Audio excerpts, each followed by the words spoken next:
The sound of wood cracking woke me up at 6:30 on a Saturday morning.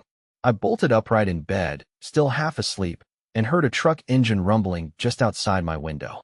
By the time I got to the front door, two men in neon vests had already yanked off the last of my freshly painted cedar window shutters with a crowbar and tossed them into the back of a flatbed.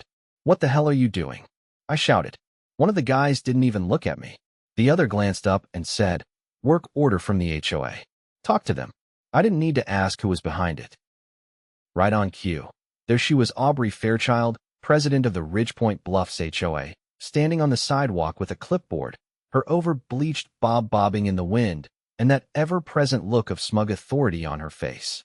"Mr. Camden," she said, with that fake cordial tone she always used when she was about to ruin your day. "Your shutters were non-compliant. We sent 3 notices." "No, you sent one last week," and I responded. "I told you I had the original design approval from when I moved in. You can't just rip them down." "They were not in the approved color palette," she said, flipping a page on her clipboard. "Antique cedar is not on the list." I was fuming. "I matched them to the existing ones. You approved the house when I bought it." "Well, the guidelines have been updated," she said, as if that settled it. "You'll receive a violation notice shortly, and a fine for non-compliance." I looked at the splintered wood piled in the truck bed, the empty window frames on my house, and then back at her smug little clipboard. That's when I decided I wasn't letting this one slide. "I'm Brandon Camden. I'm a contractor. I built half the custom homes in this neighborhood before I even moved in 2 years ago.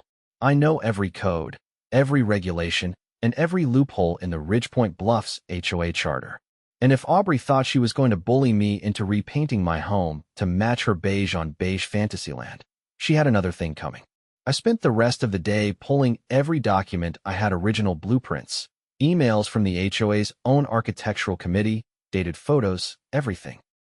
I even pulled the landscaping permit that showed the shutters predated the color update by 5 years.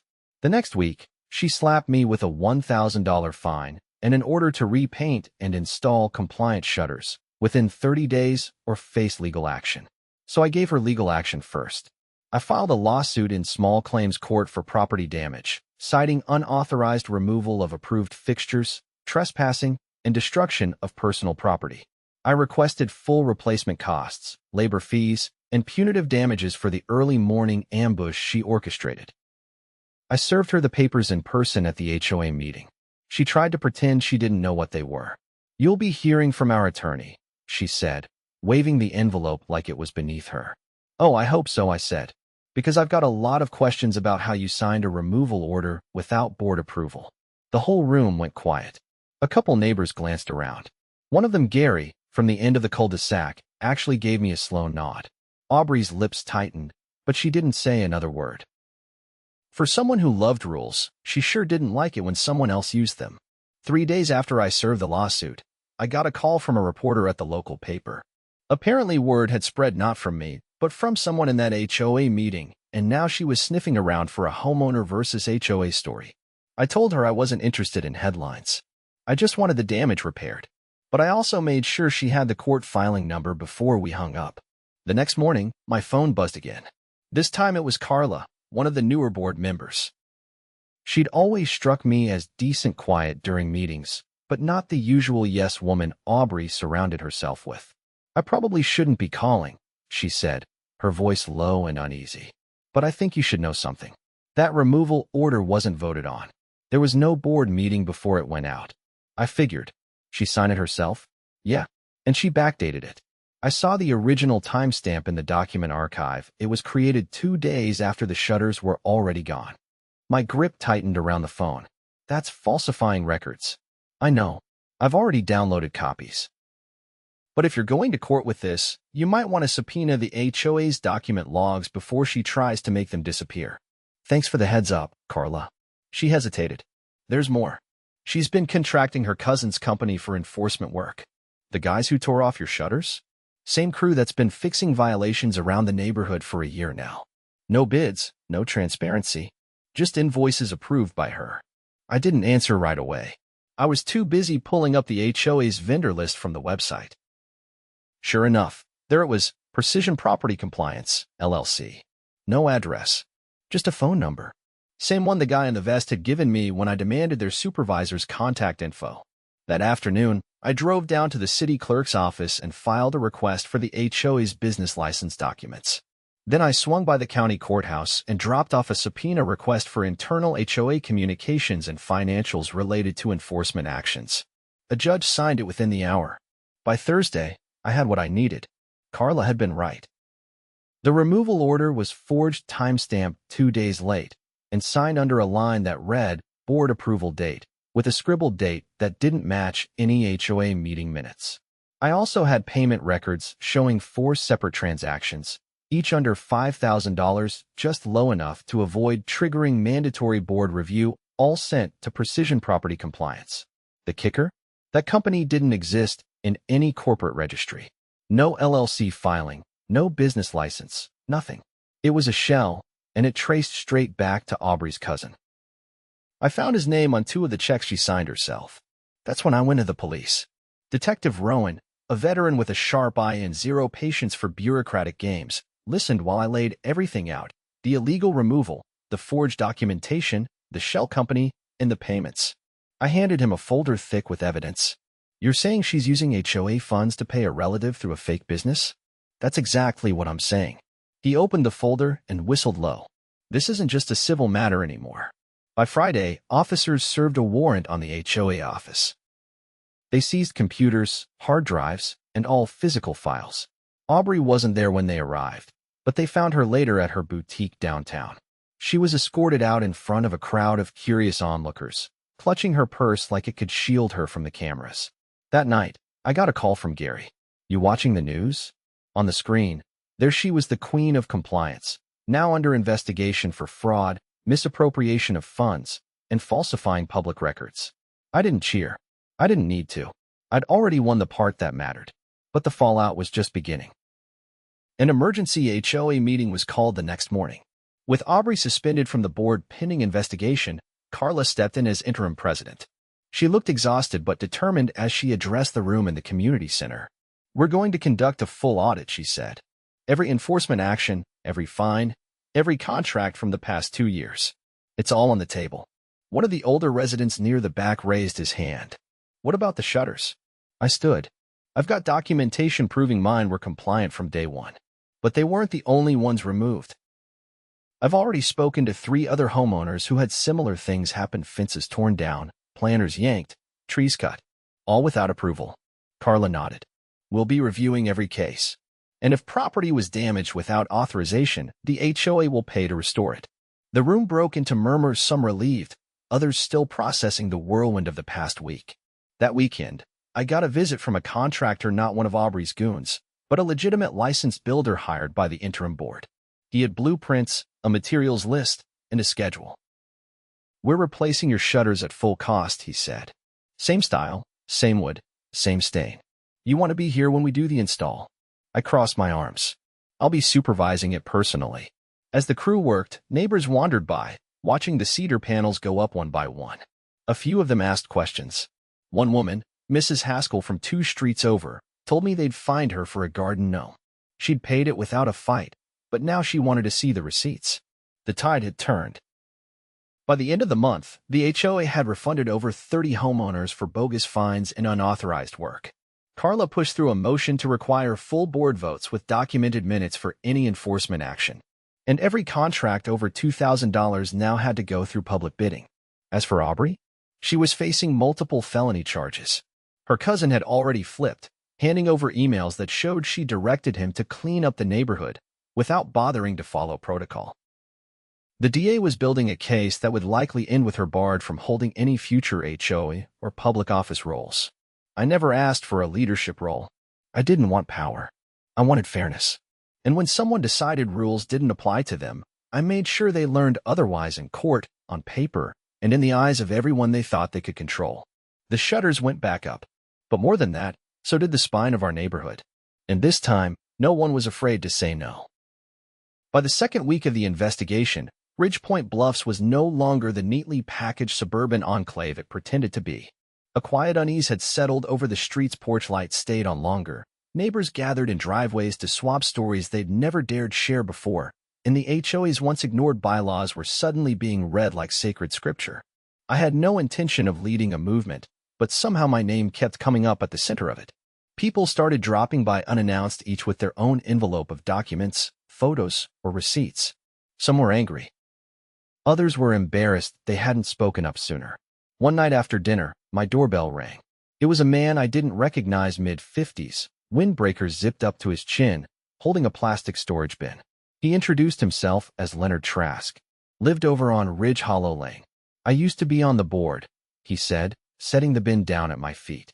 2 years ago, before the last election. He opened the lid and lifted out a stack of meeting transcripts, some handwritten, others printed and highlighted in multiple colors. I kept records, he said. Minutes that never made it into the official logs. She started scrubbing them when they didn't go her way. I crouched down, flipping through the first folder.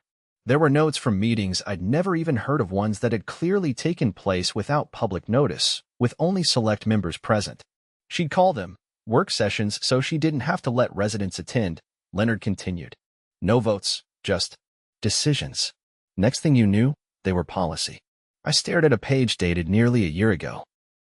It detailed a pilot program to outsource compliance enforcement to a third party, no board vote, no budget discussion, just a line that read, Aubrey will handle vendor selection. That bin turned out to be a goldmine.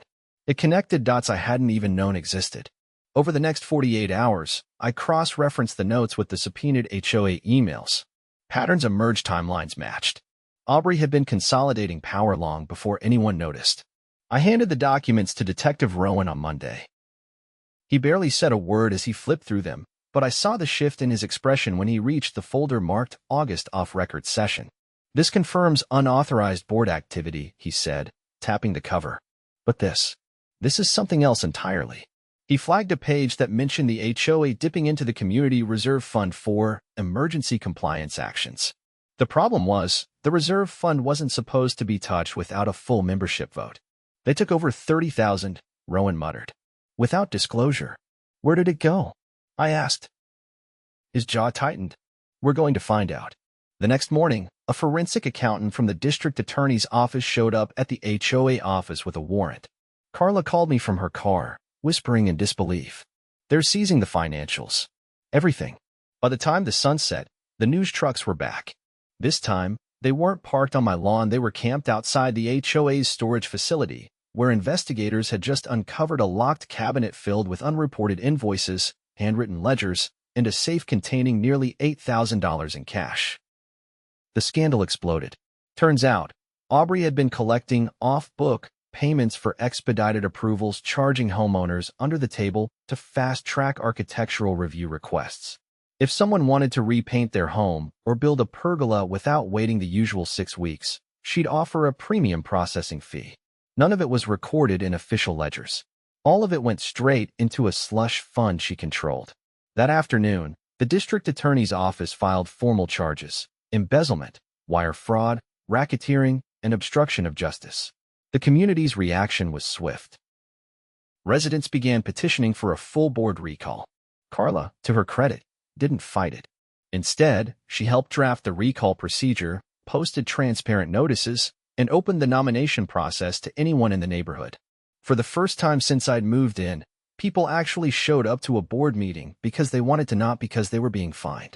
One of the candidates was a retired civil engineer named Nadine who had lived in Ridgepoint Bluffs since it was built. She gave an impassioned speech about restoring trust and rebuilding the HOA's reputation, not with stricter rules, but with community involvement. Another was Sean, a high school history teacher who offered to create a public archive of all HOA decisions, accessible to every resident online. His proposal got a standing ovation. At the recall vote, over 200 residents showed up, more than triple the usual turnout. Aubrey, despite being under investigation, tried to challenge the legality of the petition. Her attorney made a brief appearance, citing procedural errors and bias. The room wasn't having it. When the final tally was announced, the board was dissolved. Every single seat was vacated. Carla stepped down afterward, saying she'd only stayed on to help clean up the mess. Her replacement was voted in that same night, Leonard Trask, the man with the storage bin. You kept records when no one else did, someone said from the crowd. You didn't forget what they did." He nodded once, then turned to me. "You started this," he said. "We're going to finish it right." 2 weeks later, I got a certified letter from the HOA's new attorney. It wasn't a threat. It was a formal apology typed, signed, and sealed. Enclosed was a reimbursement check not just for the cost of the shutters, but for the full amount of my initial fine, plus damages. A second letter arrived the next day from the board itself, inviting me to participate in a new advisory committee for enforcement reform. I declined the committee spot. I'd done my part, but I did show up to the next meeting, this time as an observer. The room was packed again. Neighbors who'd never spoken to each other were now exchanging updates on policy drafts and budget audits. Someone brought cookies. Someone else printed color charts for future renovations' actual samples, not those washed-out photocopies Aubrey used to hand out. Leonard stood at the front with a whiteboard, writing down suggestions. "Let's talk about transparency," he said. "How do we make it so no one ever feels afraid to speak up again?" Hands went up. Ideas flowed. The neighborhood was changing, and this time, for the better. As I walked home that night, passing houses with freshly planted flowers, porches lit with new bulbs, and kids playing in driveways, I noticed something small but symbolic. A house on the corner had just installed cedar shutters. The same stain as mine. Not identical, but close enough to know they weren't asking for permission anymore. They were doing what made their house feel like home. And they weren't afraid.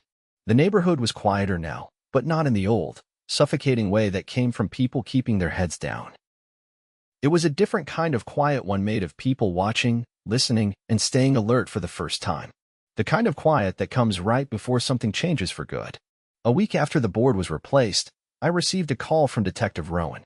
He asked if I could meet him at a property just outside town. No explanation, just an address and a time. I drove there expecting maybe another round of statements or follow-up on the financial records. What I got instead was something else entirely. The building was a half-finished warehouse on a gravel lot surrounded by chain-link fencing, no signage, no mailbox, nothing that suggested it belonged to anyone. Rowan met me at the gate, wearing a windbreaker and a look that said things had taken another turn. "We got a tip from someone in the county assessor's office," he said, unlocking the gate. "Thought we were done with this, but turns out Aubrey had a whole other operation running." I followed him through the rusted entrance. Inside, the warehouse was dusty and dim, but what little sunlight came through the skylights illuminated rows of stacked boxes, unmarked, sealed, and all identical. In the center of the floor were several large containers covered with tarps. Rowan pulled one back. Underneath were dozens of window shutters. Not just mine, different styles, colors, even materials. Some had paint flakes. Others had addresses still written on the backs in black marker.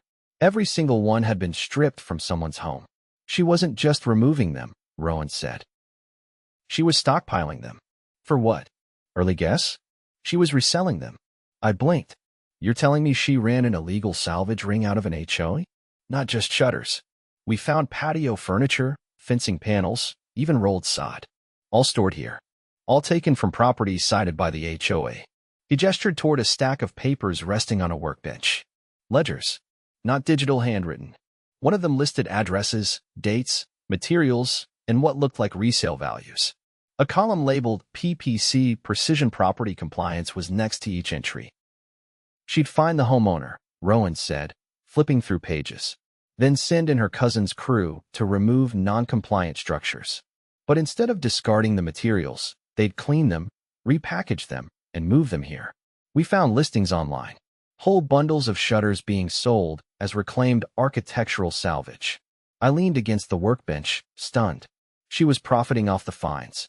Twice, Rowan said. Once when she issued the violation. Again when she flipped the property she seized. That revelation changed everything. Fraud was one thing. But this was organized theft under the color of authority. By the next morning, the district attorney had added charges: possession of stolen property, conspiracy to defraud, and operating a fraudulent salvage operation. A judge ordered the warehouse sealed and every item cataloged. The DA's office began contacting homeowners across the county, matching seized items to photos and permits. I testified again, this time to a grand jury. So did Carla, Leonard, and 5 other residents. Each of us laid out what had happened, how the enforcement orders were manipulated, how the materials were taken under duress, and how none of us were ever given the chance to reclaim what was ours. The jury returned an indictment within 2 days. While the criminal case proceeded, the new HOA board filed a civil suit against Aubrey and her cousin's company, what was left of it, for damages. They were seeking restitution for every dollar spent under false contracts, every fine issued without proper review, and the full value of the materials stolen from residents. That civil case was open and shut. With the warehouse evidence, there wasn't much left for her attorney to argue. A judge awarded a judgment in excess of $200,000, enough to fund the HOA's recovery and repay every affected resident. But the real reckoning came in court. Aubrey showed up flanked by attorneys, her once pristine image now a fading shadow. Gone were the pearls, the pressed suits, the clipped tone of superiority. She looked smaller somehow, like the weight of her own web had finally started crushing her from within. The prosecution laid everything out. The fake enforcement orders, the forged timestamps, the shell contractor, the unauthorized fund transfers, and finally, the warehouse, the stolen property, the resale scheme, the ledger with her handwriting. Her cousin testified in exchange for a reduced sentence. He admitted everything: how she'd instructed him to clean house, how he'd been paid in cash, how the warehouse was her idea. He even brought up an email where she joked about turning neighborhood trash into designer cash. The courtroom was silent when the verdict was read: guilty on all counts. The judge sentenced her to 6 years with no possibility of early parole. Her cousin got 2.5. The salvage warehouse was liquidated, and the proceeds returned to the community fund. Residents were invited to reclaim remaining property. Anything unclaimed was donated to a local housing nonprofit. Back in Ridgepoint Bluffs, things didn't go back to normal. They moved forward. The HOA meetings were now held outdoors when the weather allowed. Agendas were posted online, and decisions were made with residents present. A community review panel was created, rotating members from different streets. No repeats, no exceptions. One afternoon, I passed the old office that used to house the HOA's records. The windows were open, and a group of teens were painting a mural on the wall, a design they'd submitted and voted on as part of the neighborhood's first youth council project. The mural showed a row of houses, each unique, each vibrant. In the center was a tree, its branches stretching wide with open hands beneath it, not one raised in protest, but in support. I stopped to watch for a moment. A girl standing on a step stool turned around, paintbrush in hand. "You're Mr. Camden, right?" I nodded. "My dad said you're the reason we still live here." "No," I said. "I just made sure someone couldn't make us leave." She grinned and turned back to paint the last branch. That night, I sat on my porch and looked at the cedar shutters. The same ones that had started it all. They'd been replaced perfectly, but now they meant something different. They were no longer just part of the house, they were a reminder that standing up, even when it's inconvenient, even when no one else's, matters. Across the street, a neighbor waved.